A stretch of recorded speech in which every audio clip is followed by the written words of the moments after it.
દોસ્તો, મારી ગુજ્જુની મોજ ચેનલમાં આપનું સ્વાગત છે। આજના વિડીયોમાં આપણે વાત કરવા જઈ રહ્યા છીએ કે આજે તો આ ઠાકોર ફેમિલીના ઘરે શું થયું। તો દોસ્તો, આજે તો જમતી વખતે આવી ગયો છે કાજલબેની બાનો ફોન।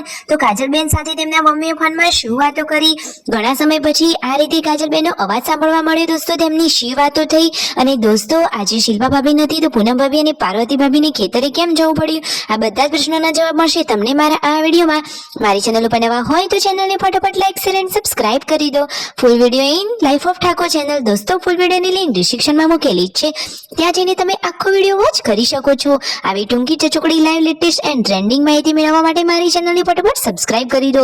દોસ્તો, વિડીયોને સ્કીપ કર્યા વગર જોજો તો બધી જ માહિતી મળી રહેશે। તો દોસ્તો જુઓ, સાંજના ટાઈમે ઠાકોર ફેમિલીના ઘરે આ શું થઈ રહી છે।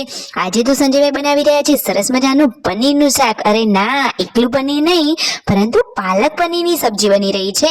સંજયભાઈ તો સબ્જી બનાવવામાં એક્સપર્ટ છે, એકદમ ટેસ્ટી, ચટાકેદાર અને યમ્મી સબ્જી બનાવી રહ્યા છે। દોસ્તો જુઓ તો ખરા, કેટલી સરસ મજાની તેમને આ રેસીપી વાળી આ સબ્જી બનાવી, તમારે જોવી છે ચાલો નજીકથી બતાવી દઉં। આ રહી તેમની સબ્જી, જુઓ તો ખરા, તમને જોતા મોઢામાં પાણી આવી જશે। સરસ મજાનો તેમને વઘાર કરી લીધો છે અને હવે તેમની આ સબ્જી બનાવવાની ટ્રીક તો જુઓ, બધાથી અલગ અને બધાથી જ યુનિક।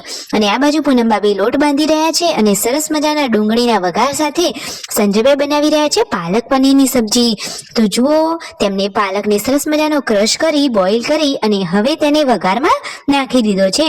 અરે જોતા જ મોઢામાં પાણી આવી જાય એવી આ સબ્જી બની છે, તમે જુઓ તો ખરા। અને પૂનમ ભાભી બહાર ચૂલા ઉપર સરસ મજાની દેશી રોટલીઓ બનાવી રહ્યા છે અને હવે ફાઇનલી બધા લોકો જમવા બેસી ગયા છે। તો તેમના પપ્પા કહે છે એકદમ ટેસ્ટી અને યમી શાક બન્યું છે અને એવામાં જ પૂનમ ભાભીના ફોન ઉપર કાજલબેની બાનો ફોન આવ્યો। તો તેમના મમ્મી અને કાજલબેન બંને સુખ દુઃખની સરસ મજાની વાતો કરી રહ્યા છે।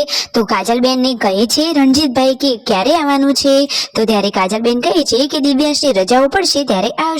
તો રણજીતભાઈ કહે છે આવું હોય તો હું કાલે જ લેવા આવી જાઉં। બેનીને તો ભાઈઓ ઘણું બધું સાચવે છે, પરંતુ કાજલબેન કહે કે જ્યારે દિવ્યાંશ ભાણાભાઈની રજાઓ પડશે એટલે તેઓ આવશે। સાચી વાત ને દોસ્તો, કાજલબેની બા હાલ કુશળ મંગળ છે અને તેમના ભાઈઓનો એમને ફૂલ સપોર્ટ છે। તો દોસ્તો, બધા જ લોકોએ હળી મળી અને જમી લીધું અને કાજલબેની બા જોડે વાતો કરી।